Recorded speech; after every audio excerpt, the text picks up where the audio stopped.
Colombianos, atención, tremenda advertencia del secretario de Transparencia Andrés Ziyárraga frente a los casos de corrupción, señores.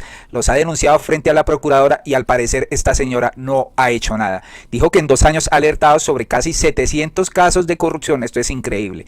Pues el secretario de Transparencia de la República acusó a la procuradora general de la Nación de guardar silencio frente a la corrupción.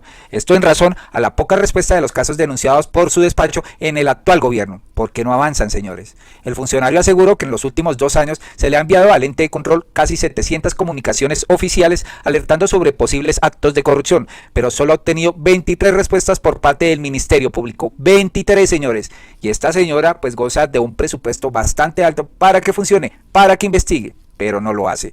Dijo que, por ejemplo, entre agosto del 2022 y agosto del 2024 hizo 570 traslados a dicha entidad, 47 solicitudes de información y 56 traslados más solicitudes, llegando a un total de 695 comunicaciones con tan solo 23 respuestas y quedando en el aire 672 hechos sin responder. En las comisiones regionales de moralización solicitaré dar trámite a todas estas alertas anticorrupción que he llevado a cabo. La justicia tiene que actuar, manifestó Ziyárraga. Pues el secretario de Transparencia calificó el aparente silencio del organismo de control como una suerte de favorecimiento a la impunidad. Él dice textualmente: el silencio de las autoridades ante presuntos actos de corrupción favorece la impunidad y debilita la confianza en las instituciones. Hace que el miedo siga reinando en Colombia, porque cuando se denuncia literalmente no pasa nada. Entonces démonos cuenta cómo la Procuraduría de Margarita Cabello ha sido ineficiente con los casos que ha denunciado Andrés Ziyárraga. Por otro lado, colombianos, Presidencia y la Secretaría de Transparencia anunciaron que alistan una nueva herramienta para ubicar y evitar nuevos escándalos de corrupción. No es un software así de espionaje ni nada por el estilo. Pues ya arrojó la primera alerta de posibles inconsistencias en la prestación de servicios públicos del país. En una de las dependencias de la Presidencia de la República se está listando una sofisticada herramienta que permite monitorear y rastrear en tiempo real el acceso a servicios públicos en el país para tomar más control, ya que la Procuradora no hace nada. Se trata de un programa con la capacidad de procesar datos y evaluar la falta de cobertura de servicios básicos a través de un indicador que arrojaría si se está ante un posible foco de corrupción. El caso toma relevancia porque la herramienta entraría a funcionar en un momento en el que el país atraviesa una crisis en sectores claves como la energía y gas. Según los documentos oficiales, el proyecto Radar de la Corrupción y Derechos Económicos, Culturales y Sociales que adelanta la Secretaría de Transparencia de la República en cabeza de Andrés Ziyárraga, ya hubo un primer acercamiento a los resultados que arroja la herramienta y que dejó serias preocupaciones. En efecto, en un rastreo de 1.102 municipios analizados por Radar, solo 350 prestaron niveles de corrupción bajos y se advirtió que la región de la Amazonía es el territorio que presenta mayor riesgo. De hecho, se señala que la situación es crítica y que la capacidad institucional es deficiente, por lo que se podría incrementar la actividad ilícita en la prestación de servicios públicos ante la falta de presencia del Estado en estos territorios. Pues la información de Radar a la que accedió este diario en primicia también muestra un ranking de los municipios con los resultados más altos de corrupción. La herramienta funciona en una escala de 0 a 60, en donde a mayor valor existe una mayor probabilidad de corrupción y vulneración a los derechos de acceso a servicios públicos. Comarido, un municipio ubicado en el departamento del Bichada, con cerca casi de 73.000 habitantes, presentó el mayor nivel. Según el documento, desde 30 puntos o más, Radar SDP podría decir que hay una alta vulneración en el acceso a la calidad de los servicios públicos. Se están robando la platica, señores. En este municipio, a 750 kilómetros de Puerto Carreño, el puntaje posible de corrupción fue de 60%, señores. Pues vamos a ver si esta herramienta logra evitar que se genere más corrupción, señores, como esas tarifas de energía allá en el Caribe. Amanecerá y veremos. Por otro lado, pues la procuradora no le responde a Ziyárraga, no da soluciones a temas de presuntos casos de corrupción, se hacen los pendejos, si se les gira una cantidad de presupuesto realmente alarmante y la señora sale a defender a Karen Abudinen, que no tuvo nada que ver con los 70.000 millones de pesos, pero digamos a William Dow, exalcalde de Cartagena, sí lo suspendió por 9 años por un contrato, también por ahí a una alcaldesa de Santander, también la suspendió y definitivamente aquí vemos un sesgo político, pues Camilo Romero se pronuncia frente a las palabras de Margarita Cabello, que salió en defensa de la señora Karen Abudinen. Dice Camilo Romero: este acto de defensa de la procuradora Margarita Cabello a la exministra Karen Abudinen es vergonzoso. Lo que está de fondo es un tema que Colombia debe resolver. O los organismos de control dejan de actuar como agentes de la política o no sirven para unos mínimos de democracia. Miren el absurdo. Por el robo de 70.000 millones de pesos de centros poblados en las Mintit, bajo el periodo de Abudinen, a la exministra la premian. Ninguna sanción ni multa. ¿Por qué? Porque viene del sector político de la procuradora. En mi caso, luego de una investigación de más de 6 años por el tema de licores en la gobernación de Nariño, en el que no se perdió un solo peso, me impusieron una multa económica por omisión con escándalo mediático. ¿Por qué? Porque no nos arrodillamos a quienes actúan como ella y porque hemos sido críticos del sector político del que hace parte justamente por prácticas como esta, la de oficiar como apéndice de partidos que han sido capaces incluso de violentar la democracia, al sancionar electos pasando por encima de los procedentes como el de la CIDH. Colombia no merece más esta burla de frente, este asalto a la ciudadanía y a la democracia. Definitivamente no merecemos esta procuradora tan chimba que tenemos.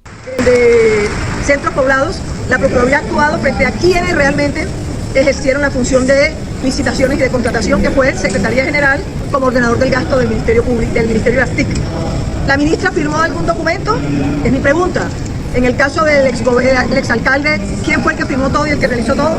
La diferencia es abismal entre una y otra situación y no es bueno ponerse a compararlas porque No es abismal, señora procuradora, se perdieron 70.000 millones de pesos.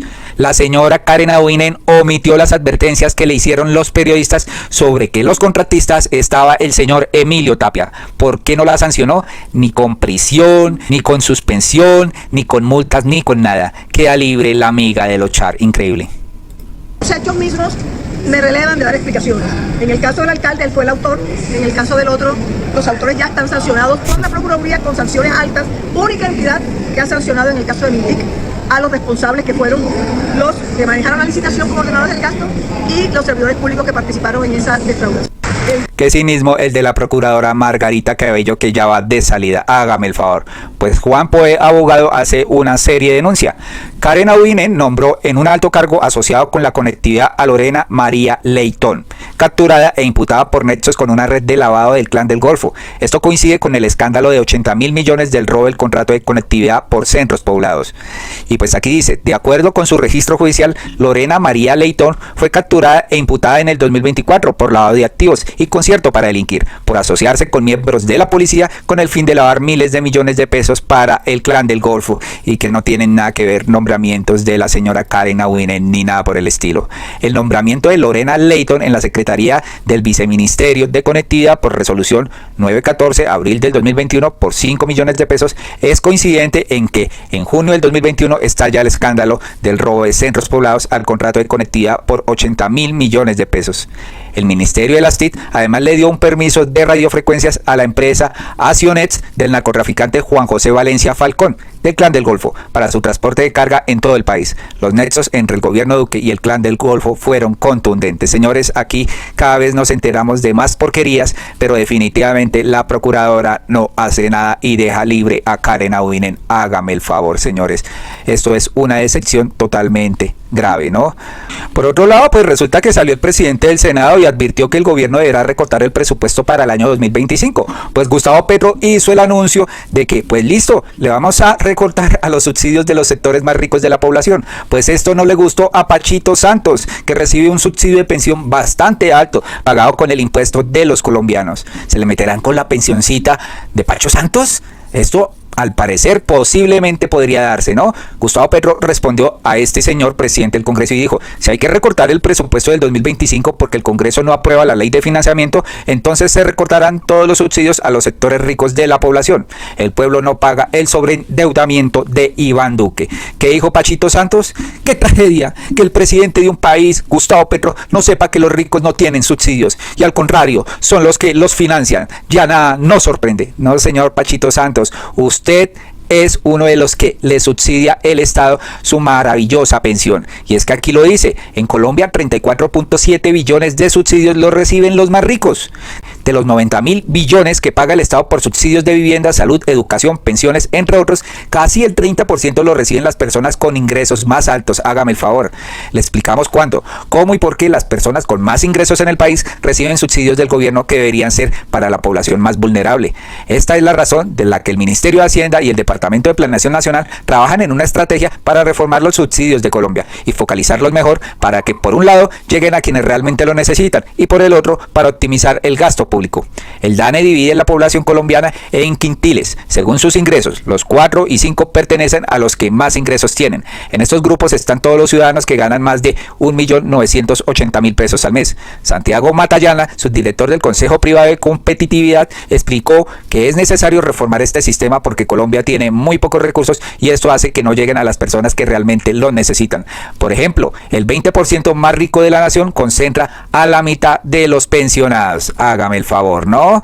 Entonces desen cuenta, entre ellos cala aquí el señor Pachito Santos. Entonces no llore tanto. Y también hay algunos ricos que reciben beneficios, señores, por ser empresarios y demás. Vamos a ver en qué queda este recorte del presupuesto, señores. Resulta que Vargas Lleras también apareció mintiéndole a Colombia, tratando de ver la reforma laboral como mala, ¿no? Pues Mafe Carrascal lo desmiente acá y le dice: Germán Vargas Lleras no para de atacar la reforma laboral, en la que millones de familias trabajadoras ven una oportunidad para mejorar sus condiciones laborales y aliviar sus bolsillos. El problema es que a punta de mentiras intenta coger a coscorrones el futuro de estas familias. Y lamentablemente siempre hemos estado rodeados de estos politiqueros que solo buscan llenar sus arcas, mantener sus privilegios y recuperar el poder. Vargas Lleras está desesperado, señores. No pudo con la Procuraduría porque se quería quedar con el control de este ente. Y pues ahora apunta allá al Consejo de Estado, donde nombraron presidente al señor César Lorduy, de Cambio Radical, por Dios. Y ahora ataca las reformas. Es increíble la influencia que está teniendo Vargas Lleras en las decisiones de algunas cortes y demás organismos. Escuchemos aquí a Mafe Carrascal cómo desmiente a Vargas Lleras. Vargas Lleras miente. Hace apenas un par de días, el 2 veces candidato a la presidencia pero nunca elegido, Germán Vargas Lleras, se fue lanza en ristre otra vez contra la reforma laboral. Columna de opinión, video, publicaciones en redes sociales, mejor dicho, Todas las formas de lucha. poniendo sin ningún asomo de vergüenza un repertorio de mentiras y prejuicios, cuyo único objetivo es producir una hecatombe como lo aprendió de su mentor y sembrar pánico entre las millones de familias trabajadoras que ven en la reforma laboral una oportunidad para mejorar sus condiciones de vida. El problema es que también genera pánico entre los empresarios que dice defender. Vargas Lleras quiere coger a coscorrones el futuro de las familias trabajadoras del país.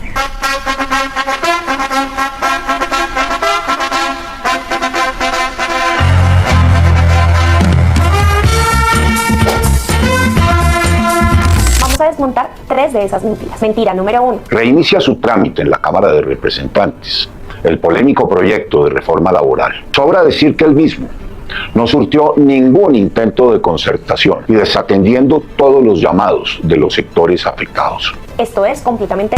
De hecho, La reforma laboral es producto de un proceso de concertación que lleva 2 años en marcha. y esto, a diferencia de lo que dice Vargas Lleras, lo podemos demostrar. El proyecto de ley que estamos discutiendo en la Cámara de Representantes recoge la concertación realizada para el proyecto anterior en la Comisión Permanente de Concertación de Políticas Salariales y Laborales Incluye al menos 10 propuestas hechas por los gremios. y acumula otros proyectos de ley presentados por la oposición. Pero no solo eso, ya en el trámite parlamentario durante el primer debate en la Comisión Séptima, esa comisión y entre ellos algunos representantes del partido de Vargas Lleras, debatimos y votamos para eliminar 23 artículos. Otros 39 artículos fueron votados con proposiciones de partidos de la bancada de gobierno e independientes. Y producto del debate y de la concertación, el texto de la reforma salió de ese primer debate con 7 artículos nuevos. Además, por supuesto, el proceso de concertación está en marcha. No ha finalizado. Apenas llevamos aprobado un debate de 4. Seguramente como resultado del segundo debate tendremos más concertación. No es que la reforma laboral no esté siendo concertada como dice Vargas Lleras, es que la oposición destructiva que él representa al frente de los micrófonos dice una cosa y detrás hace otra. Porque de hecho, Germán, su partido tiene participación en artículos nuevos. Lo que pasa es que no han querido entender que una concertación no es igual a un consenso absoluto. Colombia no es un régimen corporativista en el cual algún sector tenga poder de veto previo a la deliberación democrática.